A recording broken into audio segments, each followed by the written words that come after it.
दक्षिण भारत के घने जंगलों में, जहां सूरज की किरणें पेड़ों के बीच से छन कर आती थीं और हवा में जंगली फूलों की खुशबू तैरती रहती थी, वहां रहती थी एक बुजुर्ग महिला। उसका नाम था शबरी।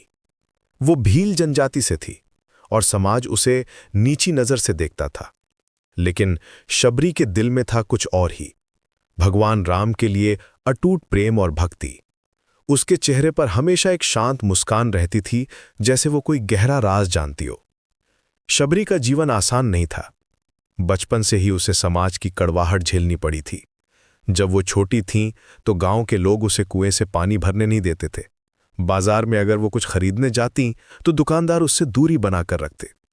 त्योहारों के दिन जब सारा गांव खुशियां मनाता तो शबरी को दूर से ही देखना पड़ता था। लोग उसे अछूत कहते थे, उससे दूरी बनाकर रखते थे। लेकिन इन सब बातों के बावजूद भी शबरी के मन में कोई कड़वाहट नहीं थी। वो जानती थी कि भगवान सबको एक नज़र से देखते हैं। जाति पाति, ऊंच नीच, ये सब इंसानों के बनाए हुए भेद हैं। रात में जब वो अकेली होती तो आसमान के तारों को देखकर मन ही मन कहती, हे प्रभु, एक दिन आप मुझे भी अपना प्यार दिखाएंगे। एक दिन जब शबरी अभी जवान थी और जंगल में लकड़ी बीन रही थी, उसकी मुलाकात हुई महर्षि मतंग से। मतंग ऋषि एक महान संत थे जो जंगल में तपस्या करते थे। जब शबरी ने पहली बार उन्हें देखा तो उनके चेहरे पर एक अजीब सा तेज था। उनकी आंखों में करुणा और प्रेम था।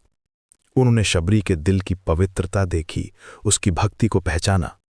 ऋषि ने शबरी को देखकर कहा, बेटी, तुम्हारे अंदर कुछ खास बात है, तुम्हारी आत्मा बिल्कुल साफ है। और इस तरह ऋषि ने शबरी को अपना शिष्य बना लिया। मतंग ऋषि के आश्रम में शबरी का जीवन पूरी तरह बदल गया। यहाँ उसे जाति का भेदभाव नहीं झेलना पड़ता था। आश्रम में और भी शिष्य थे, लेकिन सब शबरी का सम्मान करते थे। वो दिन रात गुरुजी की सेवा करती, आश्रम की साफ सफाई करती और भगवान राम का नाम जपती रहती। सुबह उठकर पहले वो गंगा जल से आश्रम की सफाई करती, फिर तुलसी के पौधों को पानी देती।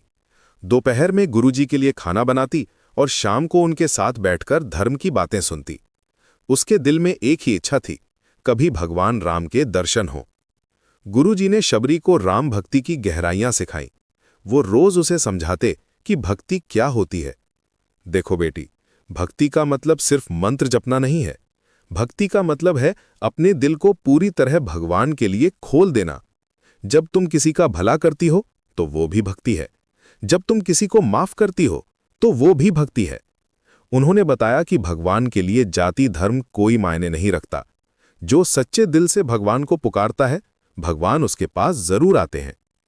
शबरी ने इन बातों को अपने दिल में बसा लिया। वो रोज रात को सोने से पहले इन्हीं बातों को याद करती और मन में भगवान राम का ध्यान करती। साल बीतते गए, शबरी बूढ़ी होती गई, उसके बाल सफेद होने लगे, लेकिन उसकी भक्ति और भी गहरी होती गई। अब वो एक नई आदत शुरू कर चुकी थी। वो रोज सुबह उठकर आश्रम के आसपास के जंगल में जाती, सबसे मीठे बेर तोड़ती। लेकिन यहाँ एक खास बात थी।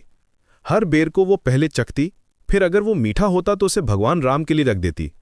कड़वे या खराब बेरों को फेंक देती। वो कहती, मेरे प्रभु को सिर्फ अच्छा ही मिलना चाहिए। कभी कभी उसे पूरे दिन में सिर्फ 10-12 अच्छे बेर मिलते, लेकिन वो खुश रहती कि कम से कम कुछ तो अच्छा मिला। लोग उसे पागल कहते थे। गांव वाले कहते, देखो वो बुढ़िया कैसे पहले खुद बेर चखती है, फिर भगवान को चढ़ाती है। कैसे जूठे बेर भगवान को दे सकती है। कुछ लोग तो उसका मजाक भी उड़ाते, अरे शबरी, तेरे भगवान कभी आएंगे भी या नहीं। लेकिन शबरी को इन बातों की बिल्कुल परवाह नहीं थी। वो जानती थी कि भगवान उसके प्रेम को समझते हैं। वो सिर्फ सबसे अच्छे बेर ही अपने प्रभु को देना चाहती थी।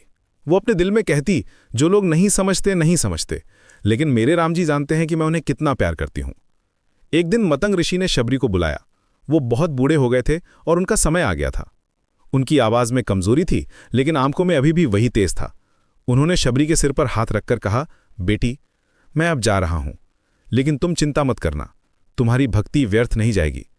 एक दिन भगवान राम खुद यहां आएंगे, तुम उनका इंतजार करना, वो जरूर आएंगे। शबरी की आंखों से आंसू बह रहे थे। गुरुजी ने फिर कहा, और सुनो, जब वो आए तो तुम्हें पता चल जाएगा, तुम्हारा दिल खुद ही बता देगा। गुरुजी के जाने के बाद शबरी अकेली रह गई। आश्रम में सन्नाटा छा गया था। दूसरे शिष्य भी चले गए थे, लेकिन शबरी का विश्वास डगमगाया नहीं। वो रोज आश्रम की साफ सफाई करती, जैसे कि कोई मेहमान आने वाला हो। फूल तोड़कर भगवान की मूर्ति के सामने रखती और बेर चुनकर उनके लिए रखती। दिन रात वो राम नाम का जाप करती रहती। राम राम राम, यही मंत्र उसकी सांसों के साथ चलता रहता। साल बीतते गए। शबरी और भी बूढ़ी हो गई। उसके बाल बिल्कुल सफेद हो गए, चेहरे पर झुर्रियां पड़ गईं, हाथ पैर कांपने लगे। कभी कभी उसे चलने में भी मुश्किल होती, लेकिन उसकी आंखों में अभी भी वही चमक थी, भगवान राम से मिलने की उम्मीद। वो रोज सुबह उठकर खुद से कहती कि आज शायद वो आए। कभी कभी शबरी को लगता कि शायद वो गलत रास्ते पर है, शायद भगवान उसे नहीं मिलेंगे। ऐसे वक्त में उसका मन बहुत दुखी हो जाता। वो सोचती कि इतने साल हो गए लेकिन अभी तक कोई निशान नहीं मिला। लेकिन फिर वो अपने गुरुजी की बात याद करती और उसका विश्वास फिर से मजबूत हो जाता। वो कहती, नहीं नहीं, गुरुजी ने कहा था कि वो आएंगे, मुझे सब्र रखना होगा। एक दिन जब शबरी अपने रोज के काम में लगी थी और बेर साफ कर रही थी, उसे दूर से कुछ आवाजें सुनाई दी। पहले तो उसने सोचा कि शायद कोई जानवर है, लेकिन फिर उसे लगा कि ये तो इंसानों की आवाज है। वो बाहर निकली तो देखा कि जंगल से दो युवक आ रहे हैं। एक के हाथ में धनुष था, दूसरा उसके साथ चल रहा था। दोनों के चेहरे पर एक अजीब सा तेज था। शबरी का दिल जोर से धड़कने लगा। उसके पूरे शरीर में एक अजीब सी गर्मी दौड़ गई। कहीं ये वही तो नहीं जिनका वो इतने सालों से इंतजार कर रही थी। जैसे जैसे वो दोनों पास आते गए, शबरी को और भी यकीन होता गया। उसके गुरुजी ने कहा था कि जब भगवान आएंगे तो उसका दिल खुद बता देगा। और सच में उसका दिल तेजी से धड़क रहा था। जैसे ही वो दोनों पास आए, शबरी को पूरा एहसास हुआ, हाँ, ये वही हैं, भगवान राम और लक्ष्मण। उसके गुरुजी की बात सच हुई थी, भगवान सच में आ गए थे। वो इतनी खुश थी कि उसके पैर कांप रहे थे।